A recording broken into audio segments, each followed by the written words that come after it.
Does anyone remember 2018?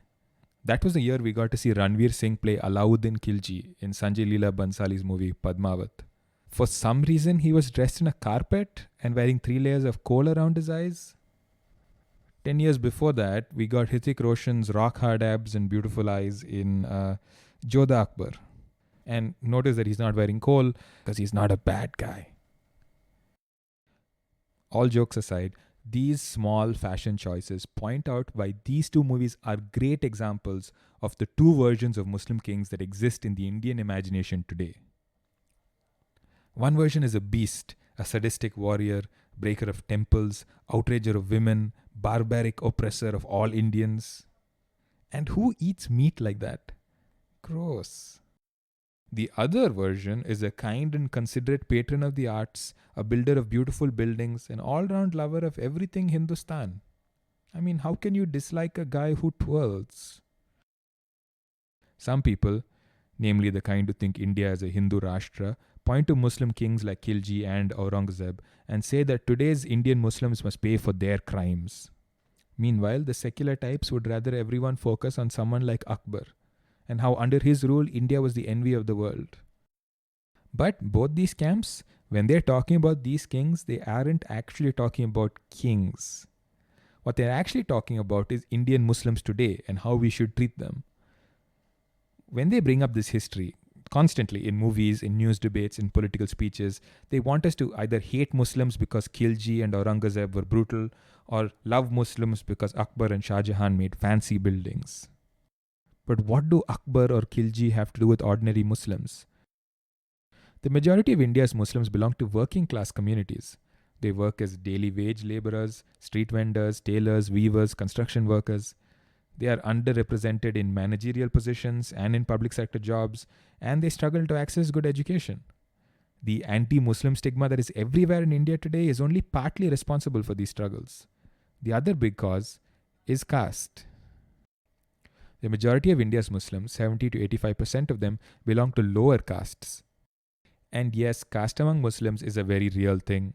The landmark Sachar Committee report clearly stated that all the key features of the Hindu caste system exist among India's Muslims. And dozens of other books and studies have documented this as well. Just like lower caste Hindus, these Muslims find themselves where they are today because of centuries of caste discrimination.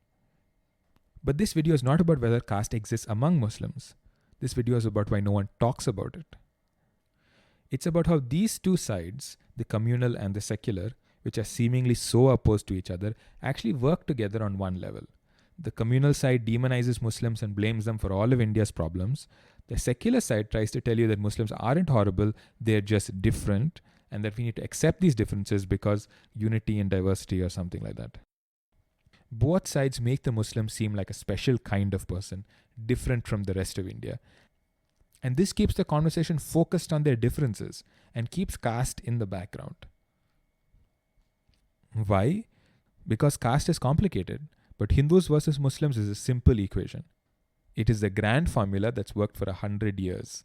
It led to India being partitioned into two countries, one for Hindus and one for Muslims, and even today it continues to ensure that people get emotional, attend election rallies, and forget the real issues when they vote.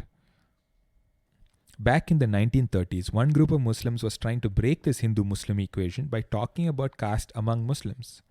They started a mass movement against the idea of Pakistan and believed that talking about caste was the key to keeping India united. Why did they think that? Why did nobody listen to them? Let's get into some history.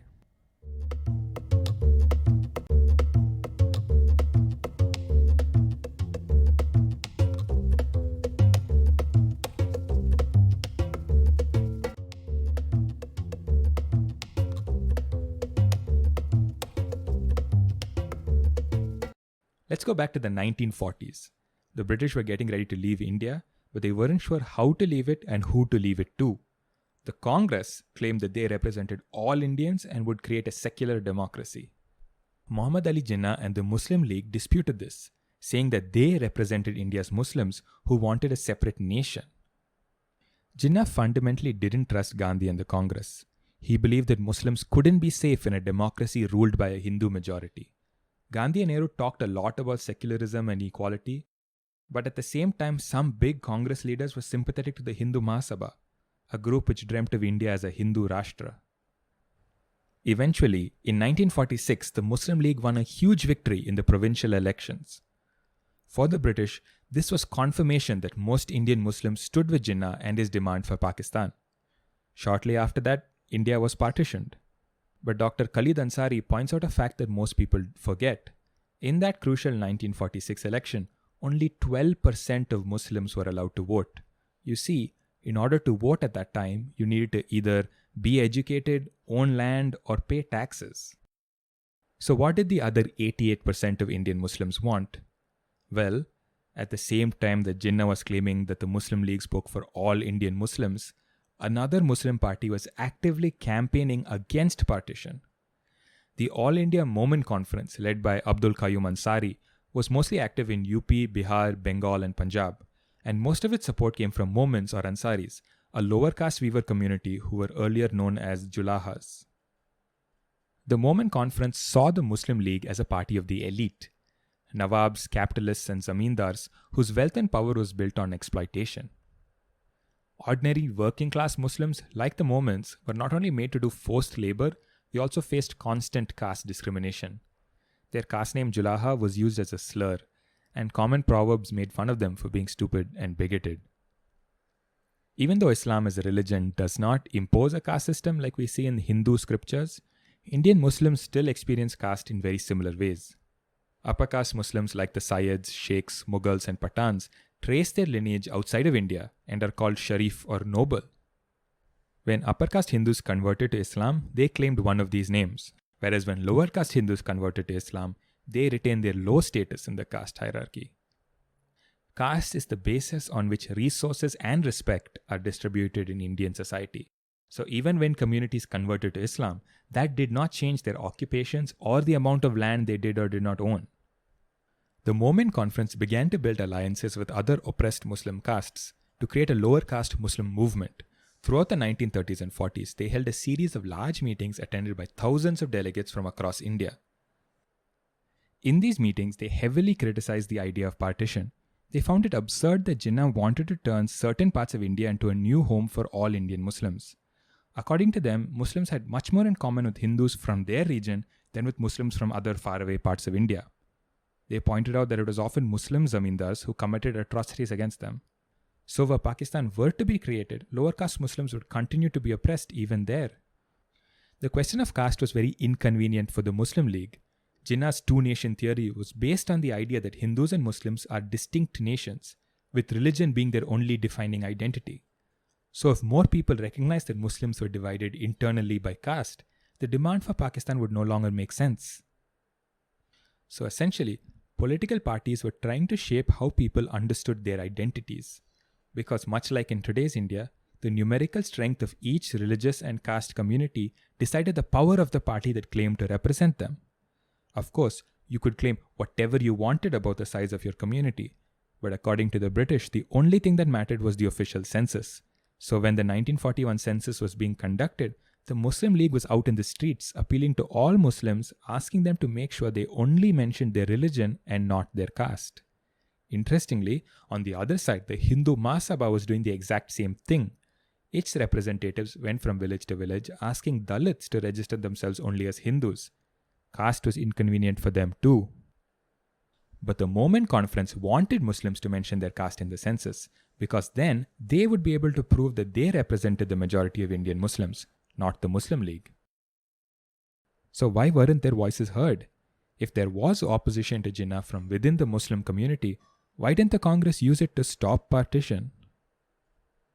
Abdul Qayyum Ansari, in fact, wrote to Nehru in 1939 demanding that Moments be given reservations in the legislatures based on their population.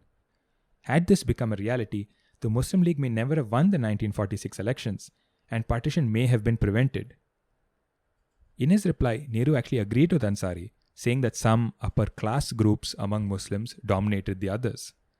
But he insisted that the Congress couldn't support the Moment demand because then, in his own words, many Hindu castes or groups will make a similar demand which will then be impossible to fulfill. You see, the Congress had spent most of its existence pretending that caste did not matter. Even though most of its leaders were upper caste, they wanted all Hindus to unite behind them. So basically, according to historian Santosh Kumar Rai, this letter shows how the Congress's fear of losing its control over Hindus led it to accept Jinnah's control over Muslims.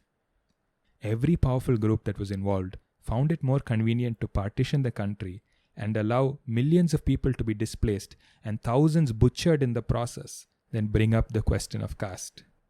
Today, Muslims are one of the most socio-economically backward communities in India.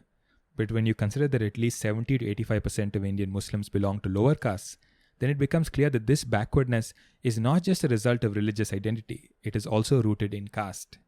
Just like caste determines much in a Hindu's life, it often determines the occupation, education level, and economic status for Muslims as well.